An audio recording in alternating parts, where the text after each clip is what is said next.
All right, folks. Who's excited? You're about to learn how to make some simple sourdough. All right, this is the recipe that changed it for me. And I tried it with a recipe that one friend of mine gave me, and it was really complicated and way too much steps and whatnot. And I was frustrated. And then a couple months later, a friend I work with told me this simple method, and it was awesome. But these are the things you're going to kind of need that I didn't have at my house that I had to go out and get. One are these Banneton bowls that you're going to use. All right. Okay. Now I did have these. These are just metal bowls. Okay. I also had a potato masher that I use. You'll see when we use that.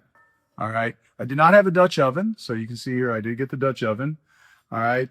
I had this at home. This is my bread knife, but it's thick and it just didn't cut straight. So I bought one of these on Amazon, and this is a great bread cutting knife. So straight, so much easier to use. All right. Another thing I didn't have a kitchen scale. Most of you probably have one of these. We did not. All right. And I didn't have a scoring tool. This is how you score the bread. You're going to see, look at that beautiful loaf right there. You can see where I cut and made these scoring slices to allow it to breathe and when you're cooking it. So that's a little scoring utensil, and you want a razor blade. All right. Parchment paper. I didn't have parchment paper, but I bought 200, a set of 200, a pack of 200 of these pieces. And you want to make sure you get good quality. That's good for 450 degrees. All right. And then I bought a case of 12 of these little jars. Okay. Mason jars, I guess they're called. All right. Because you're going to have your starter. You'll see that in a second too. And then the flour. Okay. My friend told me King Arthur all-purpose flour, which I've used. And then another friend, the one who gave me the other recipe, this was Costco. Basically, they're both the same. They're unbleached, okay, all-purpose flour, and both really identical. Now, I've added some. I've done a little whole wheat loaf, and I've added about 10% whole wheat. So I've done that, and I've had some people say this is the best. All right, and then I've also done this with red mill dark rye flour, and I've done, if you like a little rye. Once again, I did about 10%. If you want a little more rye bite, add a little bit more to it, but I did about 10% the flour, maybe a little bit more. So these are the things that you might want to get started. All right. And now we're going to show you how we do it. Here we go, folks. All right, folks, here's step one. Doesn't get any easier than this. So you should have a starter. You're going to have a starter. I have mine in the fridge. I keep them there because I do about 2 loaves a week, or I do 2 times I'm cooking bread. Okay. I've made as much as 3 loaves. Okay. I've been making 3 loaves a lot. So anyways, I take, and you notice I have them in order. So this is my one that's the oldest. So I have them, properly rotated. So you don't, also it's good to have extra starter because you may want to make cookies or muffins or breads or something with the starter, sourdough or cinnamon rolls. All right. So I take it out, boom, I put it on the counter, and I'm going to leave it there for about 4 to 8 hours. It can stay out even overnight. Some people keep their starter out. They don't ever put it in the fridge because they're making things every day or every couple days. And if that's the case, you can just leave it out. So you'll figure it out. Here we go.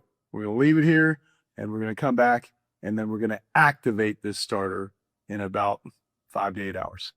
All right, here we go. So now I have my starter. It's been sitting out for a little bit. Oh, it smells great. Sour. Very good. It looks like it's going to be a great starter. So what I'm doing here is I'm going to make 3 loaves. If I was just making 1 loaf, I'd add 200 grams of water, 200 grams of flour, and then I just pour in the starter. All right, I'm going to make 3 loaves. I'm going to do between 350 and 400. I found that that's plenty, which still gives me some starter left over. So I have this here and add 350 grams of water.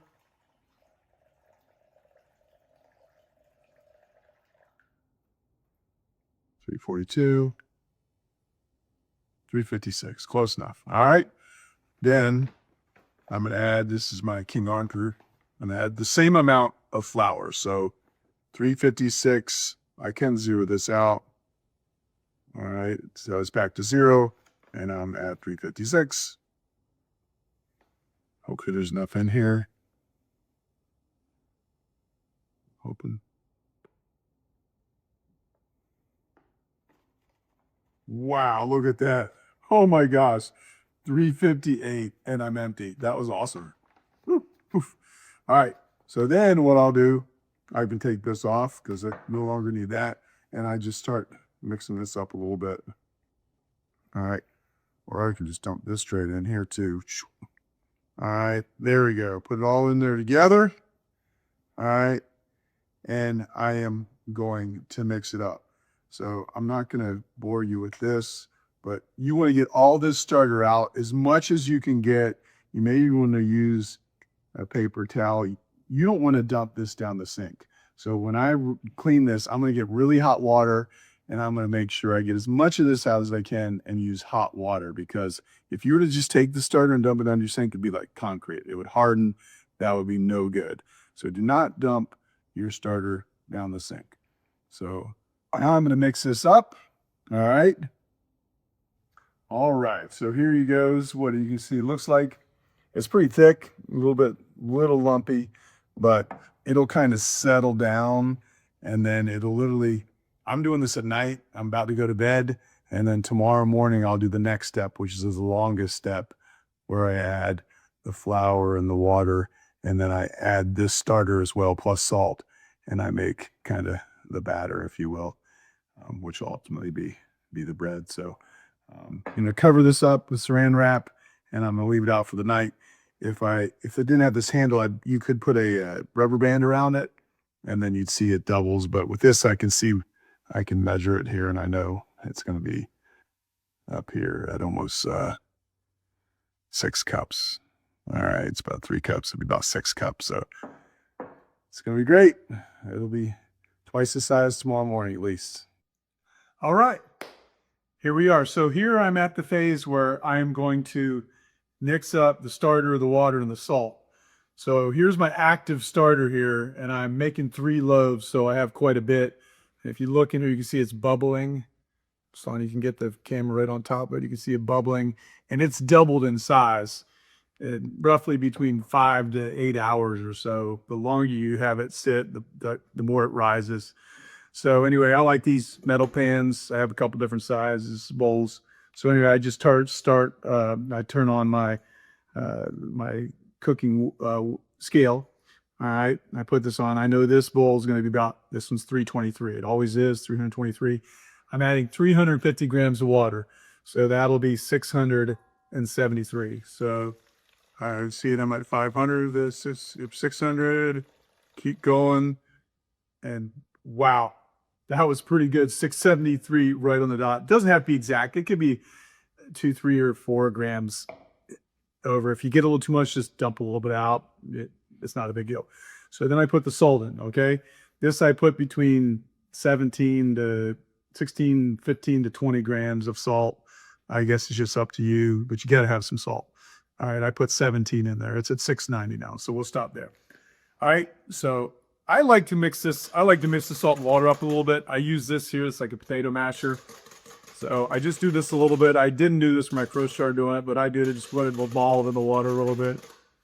All right, just put it in there. All right, so this should be where it was, 690. So now I have to add the starter. Okay, so that I'm gonna do 200 grams. All right, so here's where I add in the 200 grams, and this is a bit of a pain because this stuff doesn't come out. It's pretty gooey, and so I had 690, so I need to get to 890. So I do 200 of this starter, 200 grams. So there we go. That was a little bit more, but that's okay. Now this next one, all right, that's why I have the next one ready to go. Hey, okay, so this is the process where I'm mixing the starter and the water, and it looks like almost milky, like a milky substance, what you want to get to. And I use this, and it takes about a minute or so to do this. Okay, and you kind of go around and go different directions. Like I smack it off because that stuff will stick. The starter's real sticky. I mean, I can get on your hands and stuff like that. Well, show you this. But you just mix it up till it looks like that. Okay, so I put 200 grams in. Now, look how much starter I have left, okay? So this is what I will use later to, to I'll put this in the fridge and use this or share with my friends and neighbors who I've given bread who may want some. So I just put in probably about a third of the jar or so with starter, and then I leave it. One time I put too much, and I came in the next day, it was oozing. It had exploded outside over the of the jar. So, anyways, as you can see, it's about that much as well. All right, so now we're gonna add the flour. So I use Costco, it's Kirkland brand, all-purpose flour, unbleached, organic. You get 2-pack of this. I also use King Arthur, same brand, but it's in the instructions. So we're gonna add 600 grams. I got 896, so that's gonna go to 1496. And you just kind of dump it, and you keep an eye on it as you're dumping it in. On a 13, and we're getting to 1400. And I got 1505. I could grab a little bit out if you want to be precise. That's 1498, close enough. All right. So at that point now I'm going to mix it up. I'm going to start mixing it up here. You're going to see. And I'm not going to bore you, but I just have to mix it, continue to mix, and I'm going to show you what it's going to look like when I'm done, okay? All right. All right, so now I've kind of got it mixed up. You can see here, it's almost like a Play-Doh-like substance, okay? And you can see there's still some flour underneath. I'll try to get all that flour in there, so I just keep mixing. But I use this plastic fork, not fork, sorry, spoon, plastic spoon, just kind of mix it. That's what I use to mix it. All right. All right, so now I'll mix with my hands here a little bit. I get my hands a little wet because it sticks to you. This stuff, the dough is it can stick on you. But I just mix it up a little bit, and this is actually looking perfect. I mean, look at that. It's like Play-Doh, almost like Play-Doh. That one turned out really good. I just put it there. You can take a look at it. And then I just take my towel, I cover it up, and that's gonna be there for about 8 hours until I show you the next thing where I'm gonna fold it, 6 to 8 folds, and then I put it in the Banneton baskets. But now that just sits off. I got a couple more to do, but that's the hardest process that I just showed you right there. All right, so we're now 7 hours later, and it looks like this. Okay, now it's kind of flattened out a little bit. It's kind of dry on top. It's dried out a little bit on top. But I get my hands wet, and basically we're gonna fold. So I gotta dig down. If you look here, I kind of dig down, and then you pull and fold. You lift it up, get it off the side, and you pull it, and then you just fold it. I get my hands wet because it's sticky, it gets sticky. And you wanna do this all the way around the bowl. Okay, you're getting it's wet underneath. That's kind of the wet in the middle and the side. Like I said, the top's dry. You want to get all that dry stuff and get that out of the way. So pull. I'm probably going to do this about six times or so as you go around the bowl. Just pulling it. Boom, like that. Just keep doing it all the way around. And it comes off, this bowl gets there's stuff on it. It gets like glue on there. It's pretty sticky. You can only get hot water when you're done, but that's about it. It's all there. I'm gonna get this hand because I'm gonna pull it out and show you. So you don't come out, whoop, and I got a big ball of dough. I kind of get in a circle there, just pat it, and then plop it in. My Banneton bowl. All right, and there you go. And you see this one here, you just I have saran wrap that I've kind of already cut. I'll grab my piece of saran wrap. Put it on here. I want to get hot water there. Once that water's hot, then I'm going to you see this stuff? Then you want to you don't want to leave that in there. You want to get that hot water on it right away. And these, I will of course just cover up and put in the fridge. But you do this, you leave it like this, once you saw that other process, that's been in there for about a little over 7 hours. Okay, a little over 7 hours. So I'll do 3 loaves. I'll put these in the refrigerator, and then I can cook them anytime from 12 to 96 hours later. The longer you go, the more it breaks down and more bacteria. It's better for your gut. So um, I usually do about more like 48 hours, between 48 to 72 hours typically is when I cook it. So it's amazing. All right, here we are. The fun part. We're going to bake the bread. So I took this out of the fridge. I've had it in there about 72 hours. So you see what it looks like here. This one's actually a rye loaf. I put about 10% of rye in this one. So I take it out. I just put my hand like this, and you'll notice it doesn't really stick to this. It comes off. But I keep the saran wrap on here so my hand doesn't stick to the bread. And this comes off. And this is my banding bowl, and it's wet, and then I put this on. Of course, we have parchment paper. We're going to use that. Take this off and put this in the middle, like such. And all right, this is where we score the bread, okay? So it's a razor. I got this one. I bought this on Amazon. It's a really good one. You want a razor because you want it sharp. And you make whatever design you want. So I'm going to get my photographer to come in here, a little close up on it. You kind of see how I slice this. And you can make whatever design you want. All right. I slice them. We get this one a little better. And you notice it's a pretty deep cut, you know. All right, just open up. If you look at that, but it should just open right up. And anyway, it'll open up when it goes. The other thing you might want to do, I did this more at the beginning. I don't do it quite as much anymore, but you just if you want this has got nothing to do other than it makes it look kind of nice when it comes out. You got put a little flour on top. Looks a little pretty. All right, here we go. I've had the Dutch oven in the oven at 450 while I was preheating. So it's hot. So I'm going to take it out. And the reason you do that, all right, is